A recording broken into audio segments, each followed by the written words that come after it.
ಶ್ರೀಕೃಷ್ಣನಿಗೆ ಭಕ್ತಿಯಿಂದ ಪ್ರಣಾಮಗಳು. ಪೂಜ್ಯ ಮಾತಾಜಿಯವರಿಗೆ ಭಕ್ತಿಯಿಂದ ಪ್ರಣಾಮಗಳನ್ನು ಸಲ್ಲಿಸುತ್ತೇನೆ. ಪ್ರೀತಿಯ ಎಲ್ಲ ವಿದ್ಯಾರ್ಥಿ ಮಿತ್ರರಿಗೆ, ಶಿಕ್ಷಕರಿಗೆ ಮತ್ತು ಭಕ್ತರಿಗೂ ಸಹ ಭಕ್ತಿಯಿಂದ ನಾನು ನಮಸ್ಕಾರಗಳನ್ನು ತಿಳಿಸ್ತೇನೆ. ಇವರು ಹೇಳ್ತಾರೆ, ಭರತ ಕಂಡದೊಳ್ ಅರಚು ತಲೆಯುವ ಮನುಜ ಕುರಿಗಳಿಗೆ ಸಿಂಹ ಹೃದಯವಿತ್ತು ಗರ್ಜಿಸುವಂತೆ ನೀ ಮಾಡಿ, ಸಿಂಹ ಹೃದಯವಿತ್ತು ಗರ್ಜಿಸುವಂತೆ ನೀ ಮಾಡಿ, ಕುರಿಯ ದೊಡ್ಡಿಯ ಮುರಿದು ಸಿಂಹದ ಗುಹೆಯ ವಿರಚಿಸಿದೆ. ಕುರಿಯ ದೊಡ್ಡಿಯ ಮುರಿದು ಸಿಂಹದ ಗುಹೆಯ ವಿರಚಿಸಿದೆ. ಸಿಂಹ ಹೃದಯನೇ ಶ್ರೀ ವಿವೇಕಾನಂದ ಯೋಗೀಂದ್ರ ಅಂತ. ಈ ಸಾಲುಗಳನ್ನು ಯಾಕೆ ಹೇಳಿದೆ ಅಂತಂದ್ರೆ, ಮಾತಾಜಿಯವರು ಪ್ರವಚನವನ್ನ ಆರಂಭ ಮಾಡಿದಂತ ಕ್ಷಣದಿಂದ ಇಲ್ಲಿಯವರೆಗೂ ಆ ಆಶ್ರಮದಲ್ಲಿ ಒಂದು ರೀತಿಯಲ್ಲಿ ಸಿಂಹಗರ್ಜನೆಯನ್ನ ಪೂಜ್ಯ ಮಾತಾಜಿಯವರು ನಮ್ಮ ಉಪನ್ಯಾಸದ ಮೂಲಕ ಮಾಡಿದ್ದಾರೆ. ಅವರು ಉಪನ್ಯಾಸ ಹೊಡಿ ಚಪ್ಪಾಳೆ.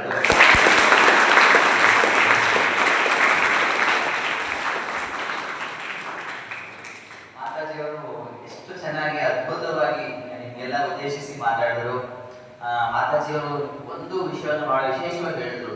ಚಾರಿತ್ರ ನಿರ್ಮಾಣ ಮಾಡುವಂತಹ ವ್ಯಕ್ತಿ ನಿರ್ಮಾಣ ಮಾಡುವ ಶಿಕ್ಷಣವನ್ನ ಕೊಡಬೇಕು ಅಂತ ಅಲ್ವಾ. ಇದು ಎಲ್ಲೋ ಒಂದು ಕಡೆ ಶಿಕ್ಷಣ ಸಂಸ್ಥೆಗಳಿಗೆ ಇವತ್ತು ಕೊರತೆಯನ್ನು ಕಾಣ್ತಾ ಇದೆ. ಹಾಗಾಗಿ ನೀವೆಲ್ಲ ಈ ಆಶ್ರಮಕ್ಕೆ ಸಂಪರ್ಕ ಬೆಳೆಸ್ಕೊಂಡ್ರೆ ಖಂಡಿತವಾಗೂ ಆ ಶಿಕ್ಷಣವನ್ನು ಪಡೆಯಲಿಕ್ಕೆ ಸಾಧ್ಯವಾಗುತ್ತೆ.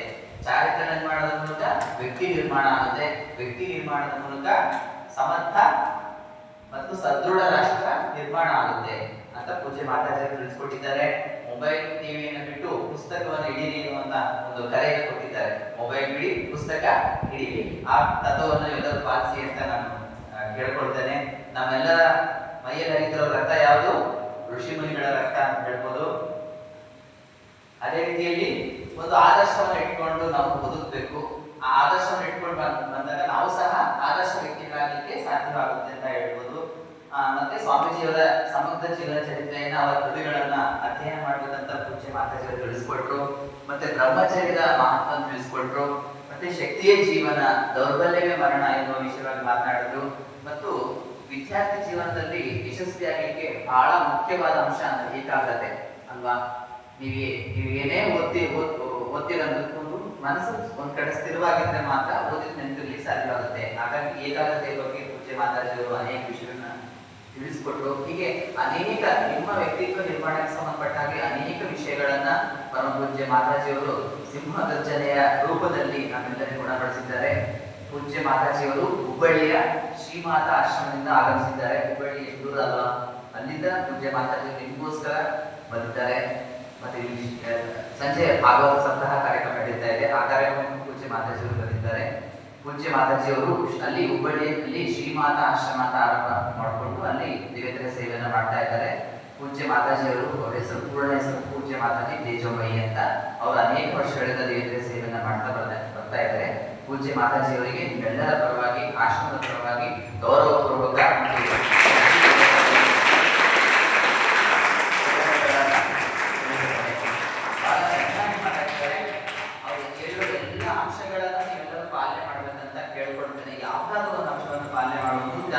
ಅವರು ಅಷ್ಟೊಂದು ಉಪನ್ಯಾಸ ಮಾಡಬೇಕು, ಸಾರ್ಥಕತೆ ತಂದುಕೊಡಿ ಅಂತ ಹೇಳ್ತೇನೆ.